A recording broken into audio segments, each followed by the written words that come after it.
Voltamos! Aí eu vou explicando para vocês no quadro o que eu achar conveniente aqui, eu vou colocando, tá? Mas vamos focar nas questões aqui. Ó, vocês lembram que eu falei agorinha do ataque XSS, né? Que ele pode ser feito pelo formulário, né? Falei isso? Falei ou não? Falei. Que ele pode ser pelo formulário. Só que tem um outro ataque também que pode ser por formulário também. Que é esse próximo que eu vou ler agora. Ó. E aí eu vou explicar só a diferença dos dois, porque se cair você vai saber matar a diferença. Olha o que ele fala na questão 23. A injeção, tá vendo que é injeção também do mesmo jeito? O outro é injeção de script. E esse é injeção de SQL. Ó. Todo mundo sabe o que é SQL? SQL é uma linguagem de banco de dados. Tá? Todo banco de dados relacional, que é aqueles bancos de dados com tabelas, eles são em linguagem SQL, tá? Que é o que vai cair na nossa prova. Não vai cair o código SQL na nossa prova, mas vai cair o banco de dados relacional que gera um código por trás SQL. Então, sempre que falar SQL, você tem que associar a quê? Banco de dados. Pronto. Aí ele fala, a injeção de SQL é uma técnica de injeção de código que explora a vulnerabilidade de segurança da camada de banco de dados. Veja que ele está falando que é de banco de dados, tá vendo? Perceberam isso, sim ou não? Aí ele fala, quando se consegue inserir uma ou mais instruções SQL dentro de uma consulta, ocorre esse fenômeno. Questão certa. Agora você tem que saber uma coisa aqui. Porque eu falei de dois tipos de injeção. Injection. Eu falei de dois tipos. Quais foram os dois tipos de ataque por injeção? O XSS e o... Qual foi o outro agora aí? Não, não é SQL o nome, é SQL Injection, né? Vou botar aqui para vocês não confundirem que não quer dizer SQL só, é SQL Injection. Vou botar o Injection de novo aqui. Porque não quer dizer que SQL é um tipo de ataque. Não. O tipo de ataque se chama SQL Injection. Tá? Beleza. Qual é a diferença se a banca quiser explorar? Os dois são injeção. Esse é injeção de script. Então ele explora falhas do HTTP. E esse de baixo não é uma injeção no HTTP, ele não explora o HTTP. Ó, ele não explora diretamente o HTTP. Ele tem que ter uma associação direta com o banco de dados. Vamos lá, seria até errado eu falar que os dois não exploram o HTTP, os dois exploram. Só que na prova, o CESP gosta de dividir isso aí e falar o seguinte, para você diferenciar. Esse é relacionado a banco de dados e esse não é relacionado a banco de dados. Esse aqui não precisa ter falha no banco de dados e nem a página ter banco de dados. Esse precisa que a página tenha banco de dados para ter esse tipo de ataque. Então, em resumo, chegou na hora da prova, pode ter dois tipos de ataque de injeção. Se for o de cima, vai estar escrito injeção de script. Se for o de baixo, vai estar injeção de script no banco de dados. Essa só é a diferença nesse aqui, ó, no banco de dados. Porque os dois acontecem por formulário. No formulário também pode acontecer esse ataque aqui. Então, na verdade, os dois exploram HTTP. Só que eu quero que vocês levem para a prova para diferenciar. Falou que é um ataque e necessita de ter banco de dados, é o SQL Inject. Eu não acredito numa questão que ele vá querer confundir os dois. Eu só acredito desse jeito que ele colocou aí, ó. Um é banco de dados, é um Inject SQL.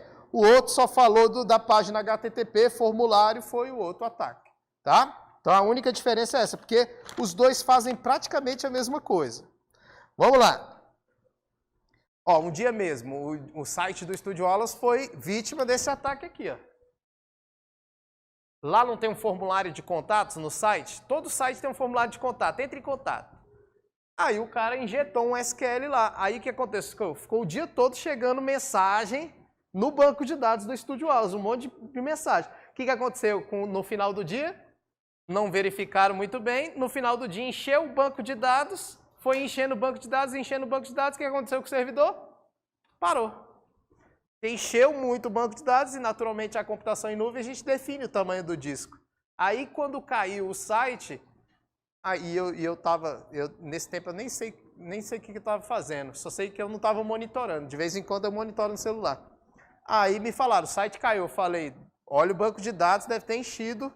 Aí aumenta lá na computação em nuvem, aumenta o tamanho do disco. E aí, aí o cara que mexe com o banco de dados falou, rapaz, tem um campo aqui na tabela que encheu e foi ele. Aí era um ataque ao banco de dados, tá vendo? Injetou um dado no banco de dados que não era para chegar. Esse aqui de cima não tem nada a ver com o banco de dados, isso aqui é na página mesmo, no site, na página, não do banco de dados da empresa. Aí é diferente. Vamos lá. 24. DDoS é um tipo de ataque que tem a finalidade de inviabilizar o funcionamento de um computador. Tudo bem até aí?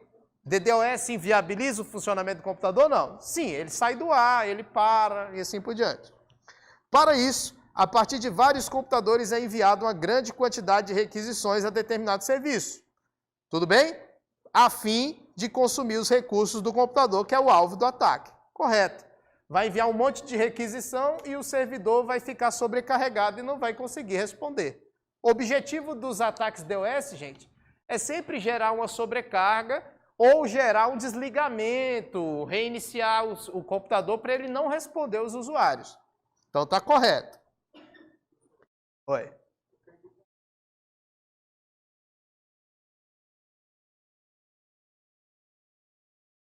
Quando ele fala a partir de vários, é porque você controla vários para mandar para todos. Que é aquele desenho que eu falei, né? Aqui, ó. Eu controlo esse, que controla esse, controla esse, controla esse, controla esse. Aí eu uso esses vários para atacar o servidor. E eu posso atacar vários também ao mesmo tempo. Não só um, posso atacar vários também. Tá? Vamos lá, então matamos essa aí. Olha a 25. Computadores infectados por botnets, a gente já viu isso, podem ser controlados remotamente? Pode, que é uma rede de vários bots, robôs. Bem como podem atacar outros computadores sem que os usuários percebam. Correto. Aí você fala, professor, mas os usuários não percebem não? Claro que não. Não vai perceber, hein? Quando o usuário perceber, já é tarde, né? Tipo assim, eu controlo esse, que controla esse, controla esse. Tanto que esses computadores aqui a gente vai chamar de zumbi. Zumbi porque eles não são controlados pelo dono. Olha, eu quero invadir o servidor do Bacen. Eu não vou invadir lá de casa. Eu vou invadir o seu computador, controlar o seu computador para invadir lá. Porque quando descobrir, não vai descobrir diretamente a minha casa, vai descobrir a sua, né? E aí, consequentemente, pode descobrir a minha, mas aí já é tarde, já ninguém invade de casa, né? Invade de uma faculdade, invade de uma lan house, não invade de casa, né? Mas vamos lá. 25 morreu. Olha lá, esse é o conceito mais simples do firewall. Um firewall é uma combinação de hardware e software. Beleza. Tem firewall só em hardware? Tem. Tem firewall só em software? Também tem. Tem firewall que é a combinação dos dois? Sim. Aí ele fala que isola da internet a rede interna de uma organização. É isso aqui, ó. A rede interna está aqui, a internet está aqui e o firewall está aqui no meio. Ó. Fazendo o quê? Controlando quem pode entrar e quem não pode. Ele vai ser baseado em um monte de regra aqui. Quem vier da internet vai passar por essas regras. Lembra? Porta tal está fechada, porta tal está aberta. IP tal pode acessar, IP tal não pode acessar. Aí ele coloca, isola da rede internet, permitindo o gerenciamento do fluxo de tráfego. Gerencia o tráfego, se pode entrar e se não pode. Quais pacotes podem entrar? Quais pacotes não podem entrar? Aí ele fala dos recursos da rede e o controle. Aí ele fala pelo administrador da rede do acesso ao mundo externo. Questão perfeita. Esse é o conceito mais simples que pode cair de firewall. O firewall controla o tráfego, vê quais pacotes podem entrar e quais pacotes podem sair. Se pode entrar determinado IP, se não pode. Se porta está aberta, se porta está fechada. Isso é o firewall normal, filtro de pacotes. Tá bom? Vamos ver outro. ODABIN, Filtro de pacotes tradicionais são considerados firewall, porque podem executar uma política de filtragem com base na combinação de endereço, número de porta. Tudo bem? Aquilo que eu falei, endereço IP, número de porta, examinando cada diagrama e diagrama, lembrei de diagrama do banco de dados, datagrama, que é o pacote, e determinando a partir de regras se ele pode passar ou não. Questão o quê? Correto. Aí, gente, ó, Pode cair na prova esse outro firewall aqui, ó. Firewall stateful. Já ouviu falar nesse? Se nessa questão aí fosse stateful, ela estava errada. Eu vou te explicar o porquê. O stateful, ele é um firewall mais moderno do que o filtro de pacotes. Ele não é mais moderno que o de aplicação. O de aplicação ele é melhor para esses ataques mais novos, né? Mas esse aqui é mais moderno do que o firewall filtro de pacote. Porque esse firewall aqui, ele não analisa todo o pacote. Ele não analisa todos os pacotes. Ele analisa o estado da conexão. Você vai lembrar dessa palavra-chave. Não dá para eu explicar tudo, mas você vai lembrar dessa palavra-chave. É um firewall de estado. Um firewall de estado de conexão. Para ele saber o estado da conexão, ele não precisa analisar todos os pacotes. Ele não precisa analisar todos os pacotes. Ele só analisa a conexão do TCP. O TCP não vai enviar um pacote para conectar e um pacote para finalizar a conexão? Olha o TCP como é que trabalha. O TCP é assim, ó. O transporte. Envia um pacote, e aí, servidor, tá tudo certo aí? É o pacote chamado de SYN. Aí o servidor, ó, tá tudo certo, pode começar a transmissão, SYNEC. E por último, finaliza aqui a conexão. Essa conexão aqui, ela é analisada por esse. Pelo outro, ele não consegue analisar essa conexão aqui. O outro, ele não analisa o estado da conexão, ele só analisa pacote por pacote. Esse aqui analisa pacote, se falar na prova que ele filtra pacotes, tá certo. Só que ele não filtra todos. Ele só filtra os que estão relacionados à conexão. Ele não filtra todos os pacotes que entram na rede. Vou botar aqui, ó, filtro de pacotes. Aí você vai botar a observação. Não filtra todos. Não filtra todos. Coloca assim. Se naquela questão fosse stateful, estava errado. Porque a questão fala o quê? Ela fala, ó, examinando cada datagrama. Cada datagrama, para mim, está falando que analisa todos. Esse aqui não analisa todos, ele analisa o estado da conexão. Para analisar o estado da conexão, ele só precisa analisar o primeiro pacote que conectou e o último que vai findar a conexão. Ele não precisa analisar todos. Aí você fala, professor, e o que ele tem de bom então, se ele não analisa todos? Se ele não analisa todo, ele tem um desempenho melhor. Certo? Ele não fica analisando pacote por pacote. Ele tem um desempenho melhor. Você coloca aí, melhora o desempenho da rede. Veja. Presta atenção, o firewall stateful, ele só analisa a conexão iniciada e finalizada. Então ele não fica analisando pacote por pacote. O filtro de pacote analisa pacote por pacote. Mesmo que uma conexão toda tenha os mesmos pacotes, ele sempre vai analisar todos os pacotes. Isso deixa a rede um pouco o quê? Lenta, tá? Então lembra do stateful, vira a folha. Olha a 28. Ele fala assim, ó, os administradores de rede fazem uso de stateful para filtrar pacotes, tá vendo que ele filtra pacotes? Baseados em endereço IP, protocolos, portas e estado da conexão. Questão o quê? Certo. Aí vamos lá. Vocês perceberam o que eu quis dizer, né? Que ele faz a mesma coisa do outro. Ele filtra, ele vê a porta, ele vê o IP, só que ele só faz isso na conexão. Nos pacotes de conexão, ele não faz isso em todos. E ele tem um melhor desempenho. Se essa questão fosse, por isso que eu coloquei ela, se essa questão fosse uso do firewall, filtro de pacotes, ela estaria certa? Não, ela estaria errada. Por quê?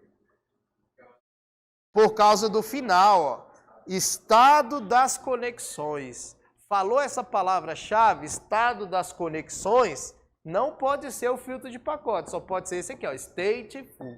Tudo bem? Esses dois podem cair na prova para vocês matarem a questão. 29. Gente, o que é computação em nuvem? Se fosse só cair o conceito na prova. Computação em nuvem é uma série de quê? De serviços disponibilizados para o usuário através da internet. Isso é computação em nuvem. São serviços. Nós estamos na era do serviço. Então, a computação em nuvem, ela trabalha com serviços acessados através da internet. E quando a gente fala de computação em nuvem, o que cai muito são as modalidades. Quais serviços que eu posso usar na nuvem? É isso que ele vai te perguntar na prova. Você vai lembrar desses aqui, ó. Esses são os que estão sendo comentados hoje, ó. SaaS, PaaS e IaaS. Esses são os definidos hoje como padrão de serviços na nuvem. Antigamente eu até explicava, tem muito aluno que lembra, né? Eu falava raspa SaaS, que era raspa SaaS, era SaaS, PaaS, RaaS, ou raspa SaaS. Aí os alunos lembravam, só que agora o RaaS ele está em desuso. Ninguém está usando mais o RaaS. Aí você fala, professor, foi você que escolheu isso? Não. Quem define esses padrões é um instituto NIST. Esse NIST que define os nomes dessas nomenclaturas, os padrões, é ele que define, não sou eu. Então eu tive que mudar. Eu falei, agora eu não posso mais falar raspa SaaS, porque o padrão que ele está usando é esse aqui. Tá? Então veja, SaaS é software. Você vai lembrar que SaaS é software. PaaS é plataforma. Só que você não vai lembrar só o nome da plataforma, você vai lembrar plataforma para o desenvolvedor. Você tem que lembrar quem é o consumidor desse tipo de serviço. Isso é o mais importante para a prova. IaaS é infraestrutura. Só saber isso aqui não resolve a questão da prova. É isso que eu quero te dizer. A nossa prova não é provinha, não. Não é provinha de INSS, não, pelo amor de Deus. Só saber isso aqui ajuda, porque pode ser uma questão simples. Ah, toma essa aí, né? Que nem eu falei, vai ter uma fácil. De 36, umas 5, 6 deve ser fácil. Sempre vai ter, né? Mas vai ter as 3 primeiras que vão ser de... Nunca comece a matéria pelas 3 primeiras questões. Comece pelo fim. Porque as 3 primeiras vêm para te lascar. Já é assim em qualquer matéria. Vai pelo fim, para você não desanimar, porque você resolver as 3 primeiras... Sério, tô falando sério. É uma estratégia de prova. Primeiro, não vai pelo... Eu já falei, não comece pelo português, de maneira nenhuma, porque eu sou péssimo no português. Eu falo, tá certo, aí quando eu olho o gabarito, errado. Eu vou... Engraçado que eu acertava muito português quando eu ia pelo português que eu falo no dia a dia. Aí eu comecei a assistir aula, tô só errando. Porque eu falo, pô, essa regra aqui não se aplica aqui. Aí, vá, falso. Aí eu falo, puta que... Aí eu já tô até desistindo. Aí hoje eu estudei redação oficial para garantir pelo menos 2 do português. Olha a estratégia. Opa, redação oficial é só texto mesmo. Vamos lá, vamos voltar. Então, isso aqui vai cair? Vai. Vai ter uma questão disso aqui? Vai, é certo. Agora olha como é que vai cair. Esse serviço aqui, ele tem um fornecedor. Olha para cá, gente. Esse serviço tem um fornecedor, esse serviço tem um fornecedor, esse serviço tem um fornecedor. Se tem um fornecedor, quer dizer que existe um consumidor. E é aqui que você tem que saber qual é o consumidor de cada serviço. Nesse caso aqui do SaaS, que é um software como serviço, o consumidor só consome o quê? O software. O consumidor, ele consome o software. Que software, professor? Google Docs. Google Docs. O Office 365 da Microsoft é também um software em nuvem, que o cara não precisa instalar na máquina. Tem outro aqui, você pode colocar aqui, que pode cair na prova, CRM, que é muito usado em empresas, CRM, que é a central de relacionamento ali com a galera ali, dos clientes, né? ERP também entra aqui. E é tudo sistemas de dentro da empresa, sistemas de informação online, tá? O que pode estar aqui também? O seu e-mail, web e-mail também está aqui. Google Drive, tá tudo aqui, ó. Google Drive, Dropbox, tá tudo aqui. É tudo serviço de SaaS. Google Drive, tudo aqui, ó. Beleza? Então, o que o consumidor consome nesse serviço? Só programa. Ele só tem acesso ao programa. Então, ele tá bem aqui, ó. Ó, eu vou fazer um esquema que eu gosto de mostrar para os alunos, que é esse aqui, ó. Você tá consumindo só programa. Então, você tá bem aqui, ó. Você está consumindo esse programa aqui. Está consumindo esse programa. Certo? Agora, existe um outro tipo de serviço que não é para você, não é para mim, não é para uma empresa. É o serviço para programador. Quem consome esse serviço aqui, ó, é mais o cara que tem que desenvolver o programa. O cara que é programador. Na prova da PRF caiu muito claro lá. SaaS é um tipo de serviço na nuvem para criar e usar um programa. Falso. SaaS não se cria, você não cria o programa já vem pronto. Quem é o serviço para criar programa, desenvolver programa, porque não tem nenhum software envolvido lá, não tem programa já para o cara usar, é PaaS. Então aqui, o consumidor na hora da prova aqui é o programador, o desenvolvedor, é isso aqui. E aí nós temos na hora da prova esse exemplo aqui de serviço que você tem que saber que está no PaaS. Ó. Azure da Microsoft está aí. Nós temos um programa chamado do Google, que é o Google App Engine, que seria um serviço para desenvolvimento de aplicativo. Então, falou desenvolvedor, a palavra-chave, criação de software, não é SaaS. SaaS é só para usar. Tudo bem? Beleza? Nós estamos na era do serviço ou não? Cara, tudo é serviço hoje. Tudo é serviço.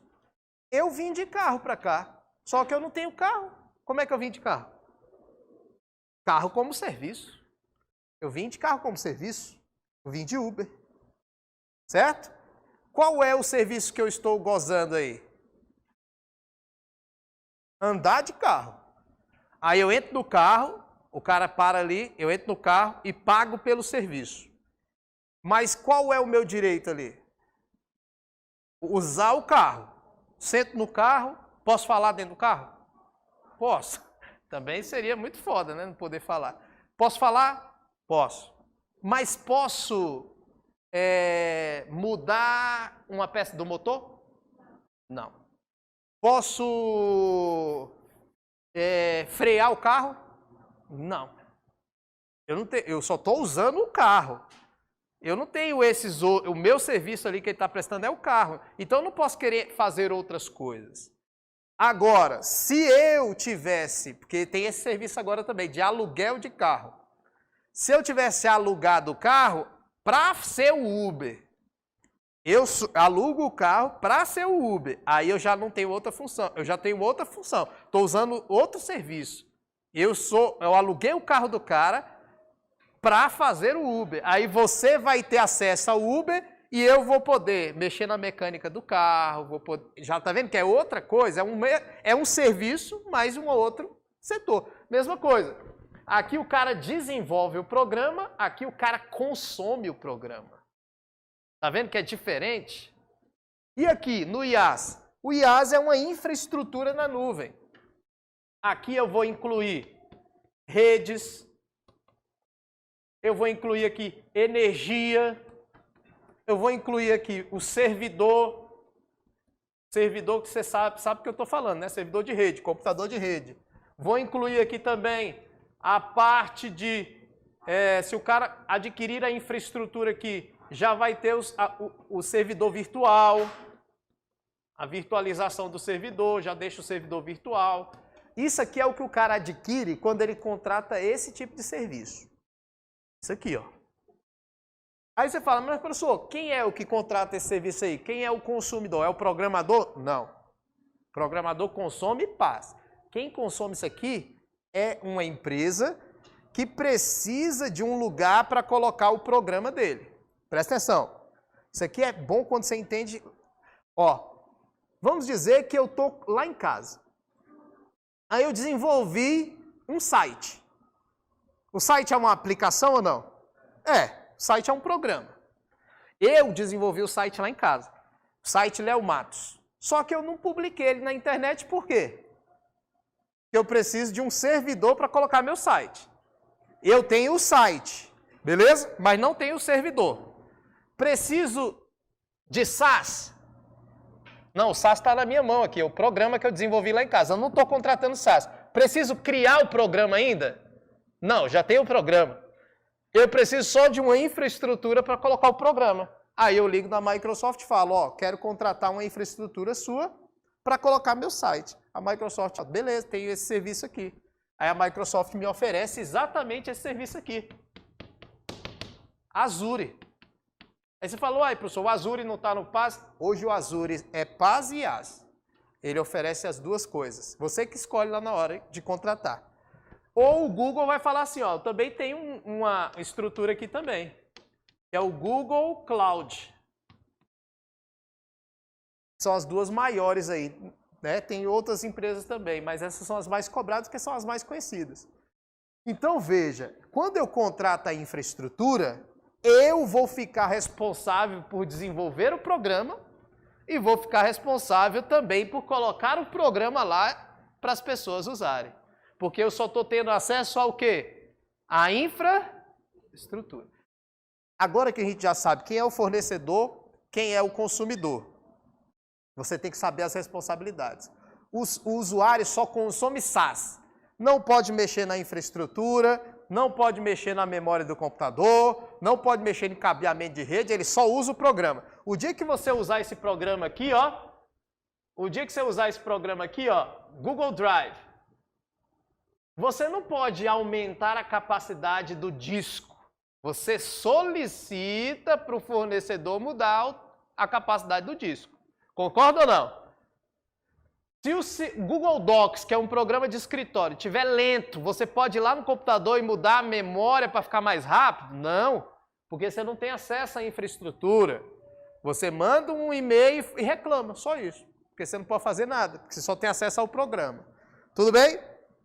Se cair na prova que quem tem acesso ao SaaS tem governança da infraestrutura, você vai marcar o quê? Errado. Você não tem governança de nada, você só usa o programa. É igual eu quando entro no Uber, eu não tenho governança de nada no Uber. A única coisa que eu posso usar do Uber é sentar no banco e ir para casa. Não tenho governança nenhuma, tanto que o cara do Uber pode se jogar para fora do carro ou jogar o carro dentro de um buraco, estou ferrado. Não tenho governança de nada, entendeu? Então, lembre-se disso. Então, olha para esse desenho. Olha para esse desenho aqui para ficar fixado na prova. Ó. Ele funciona assim, esse desenho aqui. Ó. Olha que massa isso aqui. Qual lugar que está o programa? Aqui. Esse cara pode usar o programa? Pode. Pode desenvolver o programa? Não, ele nem chega lá. Ó. Ele não consegue desenvolver o programa. Esse cara consegue mexer na infraestrutura? Não. Agora, se eu tiro esse cara daqui e coloco o cara aqui, agora ele pode desenvolver o programa? Pode. Ele já tem o programa feito? Não, porque ele nem tem acesso a SaaS, ele não tem o programa feito. Ele vai desenvolver o programa. Mas ele tem acesso à infraestrutura aqui? Não. Se ele quiser mudar cabeamento de rede, não. Esse cara aqui tem acesso à infraestrutura. Que ele vai ficar responsável por fazer o programa, porque não tem programa ainda da infraestrutura, vai ficar responsável por desenvolver o programa, né, para as pessoas usarem. Então ele só tem a infraestrutura, ó, não tem nada, não tem programa nenhum. Ele vai desenvolver. Entenderam isso, sim ou não? Isso é viável você saber na hora da prova, porque é o que mais cai hoje. Ó. Olha, vamos ver as questões que eu separei. 29. Essa aí seria a de graça para você, ó. A 29. Segundo o NIST, IaaS, PaaS, SaaS e UDP são modelos de serviço oferecido pela computação em nuvem. Falso. O UDP não entra aí. Essa seria de graça na prova? Seria. Vamos lá. Agora já mudou um pouquinho, ó. Um dos cenários disponíveis para computação em nuvem é o SaaS, cujo serviço diz respeito a aplicações completas oferecidas aos usuários. São aplicações completas? Sim. Você pega um negócio pronto, você não tem que desenvolver nada. Se ele tivesse falado de infraestrutura completa para poder alterar, aí não. Certo? Programa completo. Embora não seja instalado localmente na infraestrutura do cliente, porque não está no cliente, está no fornecedor, né? Lá no data center do fornecedor, está na nuvem. O SaaS é utilizado pela web, acessado via internet, via página, podendo ser pago pelo tempo de uso. Você paga pelo tempo ou não? Posso contratar 6 meses? 2 meses? Pode. Ou de acordo com a demanda. O que ele quis dizer com a demanda? Tem gente que cobra pelo tempo e tem gente que cobra por demanda. Aí você fala, como assim? Vamos lá. Posso contratar o Google Docs por 6 meses? Posso, porque é assinatura mensal. Tem até trimestral, semestral, anual. Quando você contrata uma assinatura de um site de concurso, você está contratando por tempo. Anual, semestral, não é isso? Agora, o Google Drive não é por tempo. O Google Drive é por demanda. Se você quer espaço, você paga mais. Se você quer menos espaço, você paga menos. Demanda. Por demanda. Certo? Então a questão está certa. Vamos ver outro. Já assumi a questão. No modelo de plataforma como serviço, PaaS, os provedores de serviço oferecem banco de dados, servidores de aplicação. Até aí tudo bem. Por que é banco de dados, gente? O que o desenvolvedor vai precisar? Ele vai precisar de ferramenta para desenvolvimento de banco de dados, ferramenta de desenvolvimento de software, vai precisar de um servidor para colocar o seu serviço. Ele tem realmente tudo isso. Aí você fala, professor, eu achava que o PaaS não tinha acesso ao servidor. Gente, como é que não tem? Ele não tem gerência do servidor.